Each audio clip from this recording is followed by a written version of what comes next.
Are y'all tired of grinding? Are y'all tired of being broke? I know exactly where you've been. I was there too, 16 years ago. Let's go all the way back. I'm sorry. Okay, let's be serious.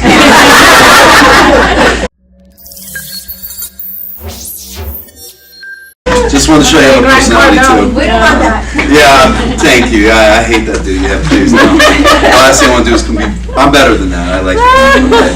So, about a decade and a half ago, I was a financial advisor at New York Life.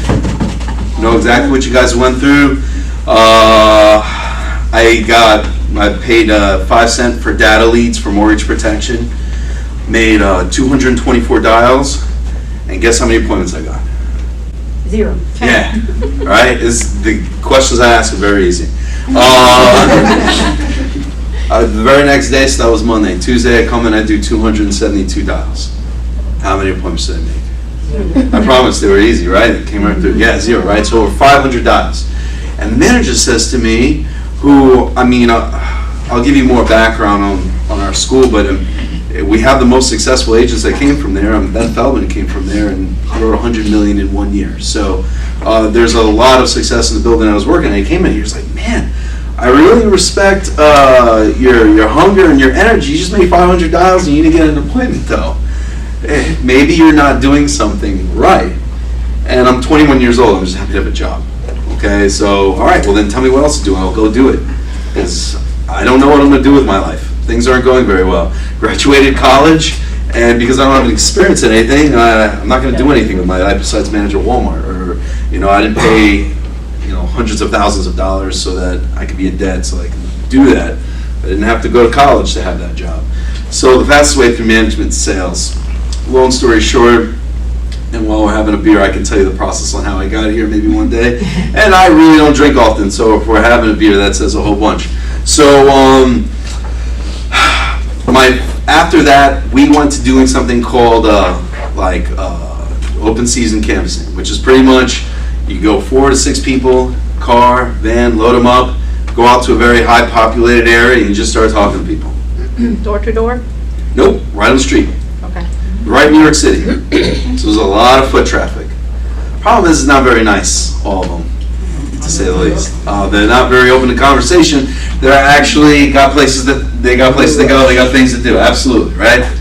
So we went down there, and you notice that if you ever did something like this, it's the same thing that typically happens, okay?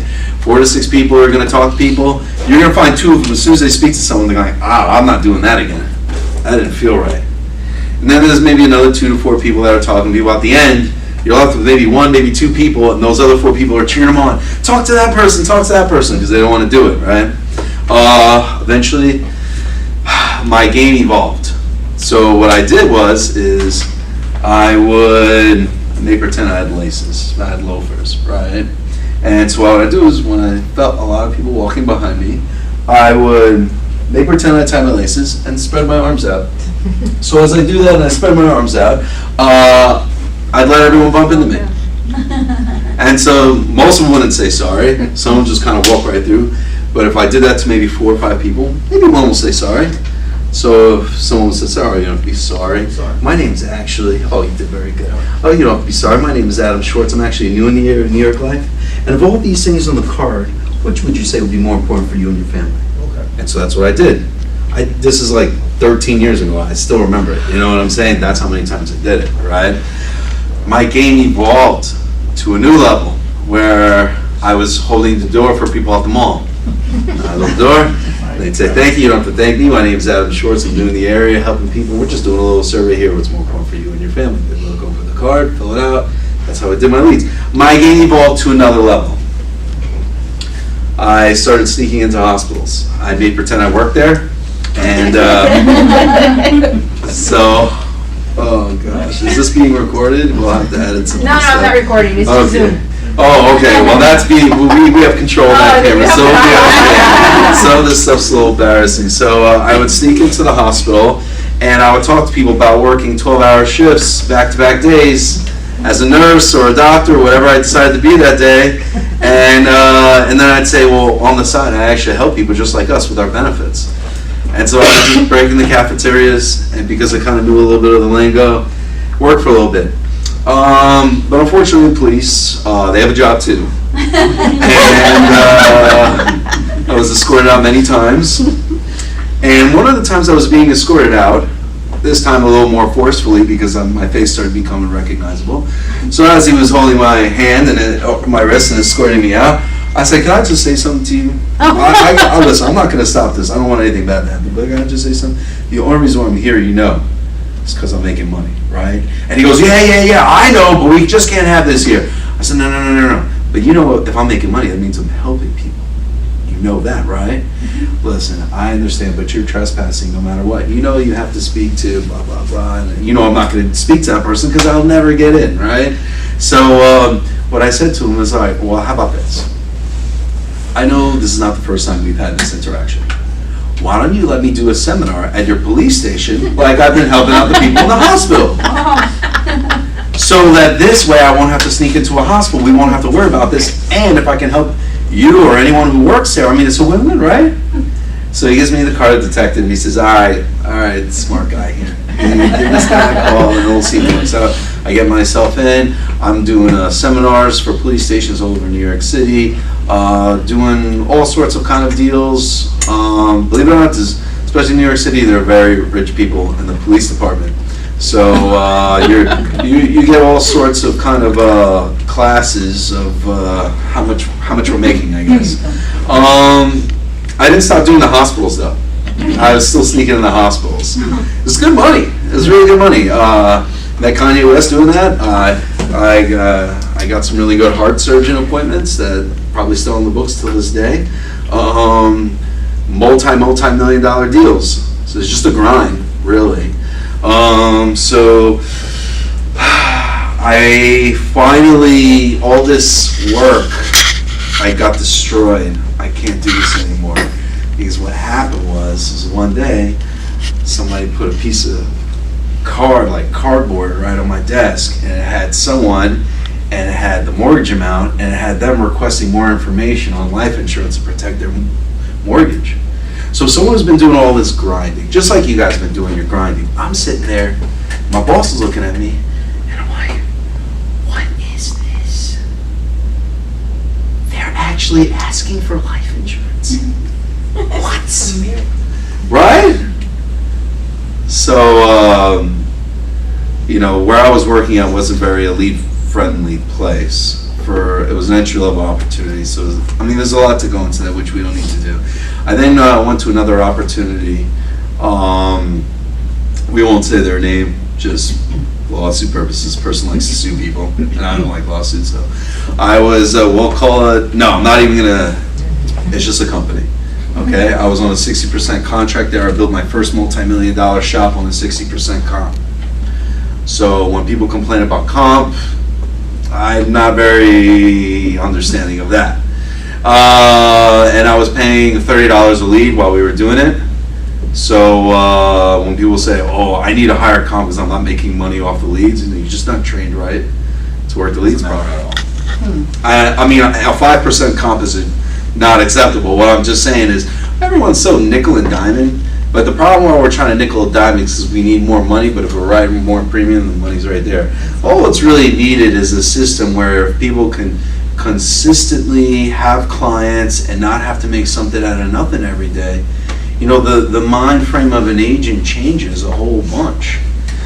So at this part of my life, I started really fine-tuning what we have now, which was a good, 7 or 8 years ago. And I've been from an opportunity to another opportunity where I learned a lot more. I outgrew that opportunity to now I'm kind of like my own entity. And pretty much what we specialize in is getting agents paid very fast. Okay, when they come up, our goal is not only they make a lot of money, they make it very fast. Okay, that's not for everyone though, this way of doing things. I have a program that works for everyone. So there might be people here that are just good at, the gift of the gab and they just want to talk to people. I can give you tons of things to say to people. I know how to attract big money with very short time conversation.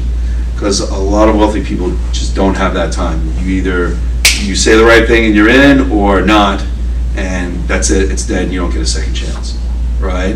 So I mean, if there are some like things that you want me to teach you on what insurance can do, and I'm sure you're getting great training here, but there are some things that I can do where it's, who's here heard of pension maximization? Infinite banking. These are like my favorite things in the world. You guys break my heart. Well, anyways, like these kinds of concepts, when we understand it, we know how to have better conversations with people, so we can get deals that were so easy to be had, but we just didn't know how to have a conversation for it. So that is the, not working the leads, and what I'll do is when we're getting referrals, I'm not going to just train on just getting referrals. I like to refer up. Eventually when you have a lot of clients, if you give me 20 random names, I have 300 other people I need to call. So you want quality names, right? I know that sounds weird, like I have so many names, we'll get there, you'll see. Like, think about it like this. If you lived in an environment where you had 25 to 40 appointments a week, which is what our agents have, you wouldn't have time to work shitty referrals. You'd only have time to work with people that were worth your time. Now that people are not the issue, now time is the issue. And so we have training on how to be good with our time. Most of our training is actually to be efficient, not to teach you how to sell. Selling is easy. Stuff's really easy once you have a system down. But again, it's not for everybody. So, I want everyone to know that there's not one way of doing things I'm going to cram down someone's throat. To give people an idea, this 25 to 40 appointment a week lifestyle, like you have to be really humble. You really have to submit yourself to this kind of program, because all the demons or insecurities or fears, whatever you have, I'm not good enough to do this, whatever you tell yourself, whatever excuses that you give yourself when failing, I'm too young for this, I'm too old for this, I am too tall for this, I'm too small for this, whatever it is, whatever you want, all that stuff's going to come out.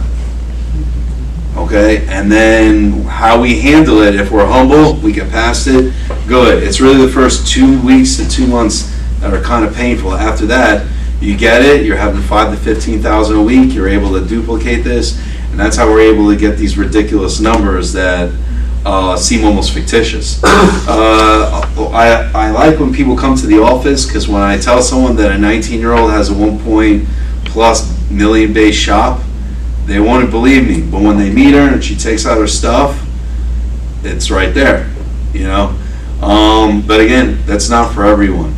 So, would you say, are you more interested in learning in ways in how to talk to people and keep doing what you're doing now, but get more business?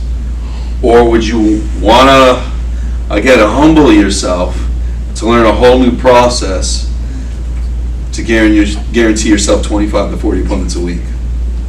I just want you to imagine where I'm at in my life, because I wouldn't be able to ask you guys to understand. When you have leads and you know how to generate them, I could shake a tree, 10 agents will fall out and tell me they can sell. Most of them, unfortunately, are wrong, right?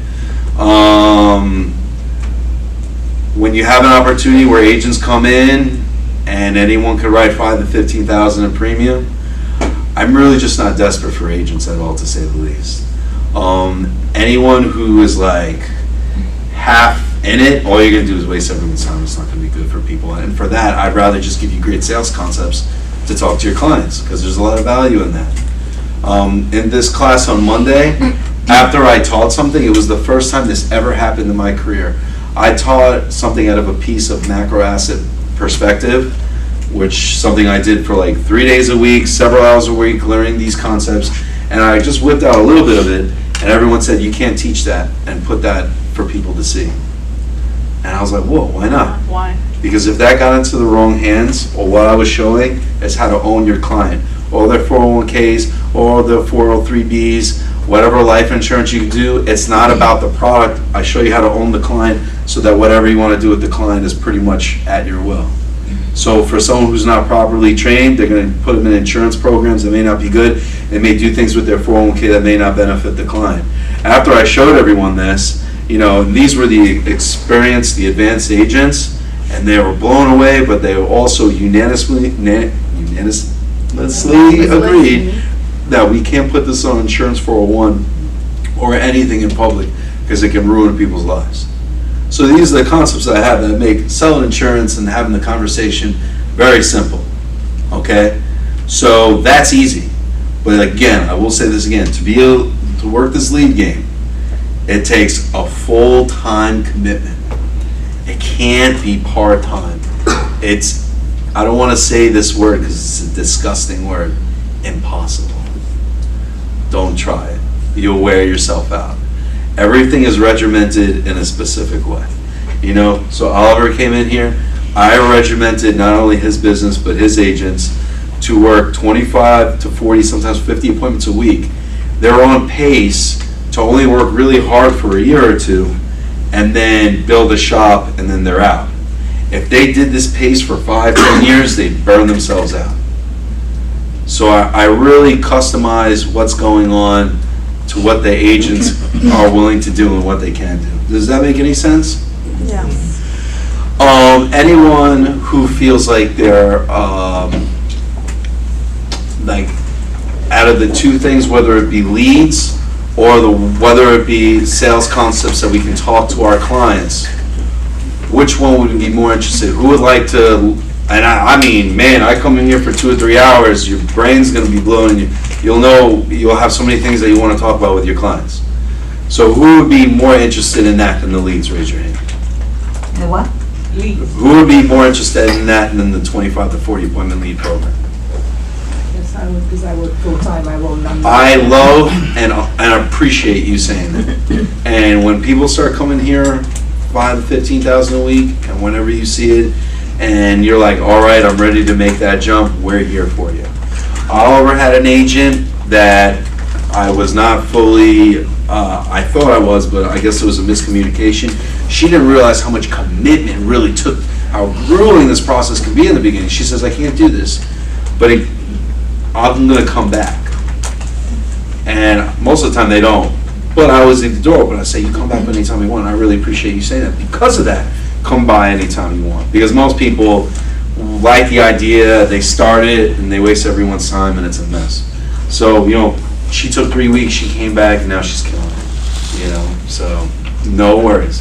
So can everyone keep their hands up, who had their hands up, so I can just keep a mental. Okay, now the 25 to 40 appointment week. Who thinks that would be more beneficial for their lifestyle?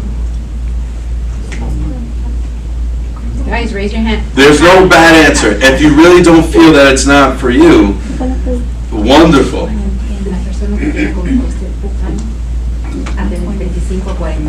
This is, we're talking about working 50, 60 hours a week, but you're gonna make $5,000 to $15,000 in premium a week. But you're gonna have to work it as hard as you did your first day when you got here. You know what I mean? And if this is your first day, awesome. Does anyone have any questions about? About it. Well, I have a comment of what you said. I became an agent just last fall, and you do say that we're gonna be out of your comfort zone and that this is not for everybody. Okay, the first thing that I admit and recognize to myself is that I am not that person. But that made me think I want to become that person. What's stopping you? No, nothing's stopping me because I'm on the way. So I have been kind of like educating myself because I know, you know, during my life I've done little marketing network things, and I end up giving the stuff away because I'm just a terrible salesperson. So I know that I'm not good, you know, I mean, I'm a good talker, I can say something, but then I don't know how to do it. So You just need someone to go out with you for a day that already. I've been reading and, you know, and training. Yeah, Grant Cardone, I'm sorry. No, that's But okay. Napoleon Hill, Jim Brown, you know, I've been reading Arnick, whatever his name is. And I want to be that person, and I already have this paradigm shift in my head, in my mind, that I am going to be that person. Awesome. But, so is that something that can happen? This is my question to you. Oh, man, of course. Okay. So you gotta understand, we have the top 10 final expense agent in North America, and the second biggest final expense company in North America, not too far from us. And if he's not a natural salesman. I have him like this, and I show him around. You can look at him, and you can just say, how is he doing this? You know? This is not for closers, what I'm explaining to you guys. This has nothing to do with closing. This has nothing to do with selling. If you're one of those people that say, I want to meet your best salesperson because they're going to be number 2 because I'm a closer, it's not going to work out very well. You know what I'm saying? This is a servant-based opportunity where we need to be politely persistent but not pushy. Right? So, yes, of course. The agents these guys brought, they weren't writing premium for the most part. Now they are. And it wasn't, but they have to really submit to the system. It requires no thinking, it requires no feeling, and no reading of books. When my agents read books, bad things happen. You know why? Because then they start thinking and feeling. And I've already done all that for them. All they have to do is do what they're asked to do. But you realize that once you know you're going to think different just because you want to behave different, right? All I need to know is what system duplicates. Tell me about it and I'm going to go and do it. Awesome. Well, then you're perfect. Thank you. And you're perfect. Let me speak more into what it takes to be good at the system. A work ethic is a must. You have to be able to take criticism because you're about to be told everything that you're doing is wrong. Yeah. I'm sorry. Exactly. I'm just the bearer of bad news. Does not bring me any pleasure, to say the least. It would make me very happy if everyone came and just wrote $15,000 a week and it was easy, but it's not. It's just not like that, and I don't want to portray it that way. Many people say, "Oh, once you have leads, you make money." That's really not how that is. Okay, it's not like that at all. Big misconception. So you have to have a work ethic. You have to be humble. You have to submit yourself, to what we're doing, and that's it, right? It seems simple, right? Get a phone and a car. Yeah. You don't have phonophobia or carophobia, then you should be fine. Can I have a scenario You can. of what you do? A Sure. scenario, like An agent comes to me Uh-huh. and says, "Hey, Adam, you have so many different things that you do. Where do I fit? What am I supposed to be doing?" Okay, I ask you some questions.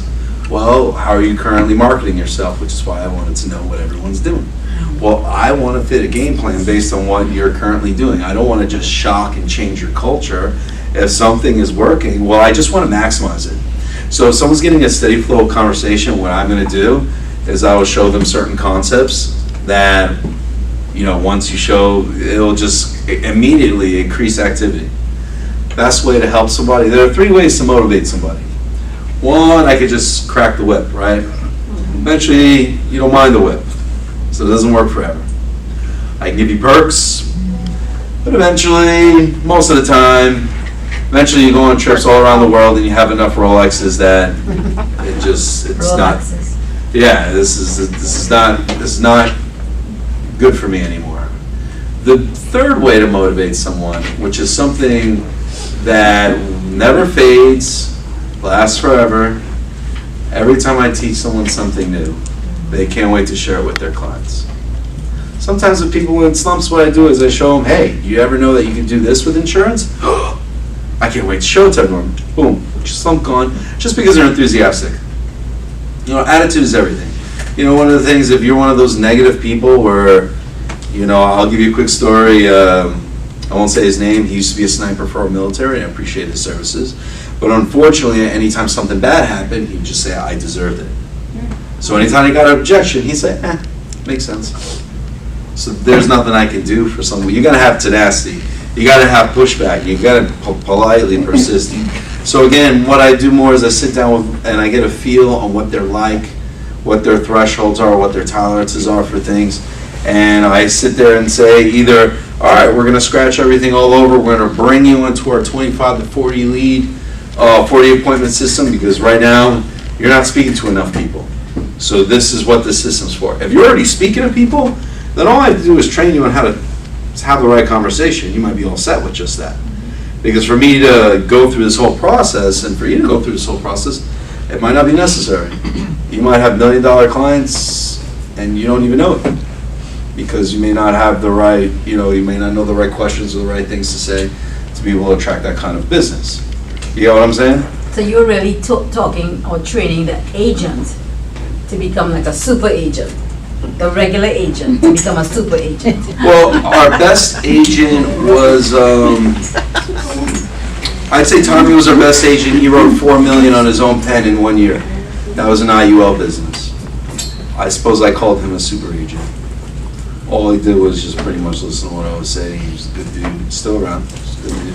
It was UL business, so like 2 million was probably target and 2 million was overfunded. But still, fantastic numbers. He's right across the state in Fort Myers. Tommy Anderson, good guy. I just get the best of everyone. Not everyone's made to do one thing. Maybe they're made to do. I just want to make everyone more efficient at what they're doing. If someone has nothing going on for them, then this is simple. All right, you're gonna have to take this script and learn this system because this is the only way that it's gonna be done. But if someone already has a business and they're working referrals and centers of influences, all I'm gonna do is show people how to maximize that. Does that make sense? Just a coach, someone that you would ask, hey, how do I better my game? Does anyone have any other questions?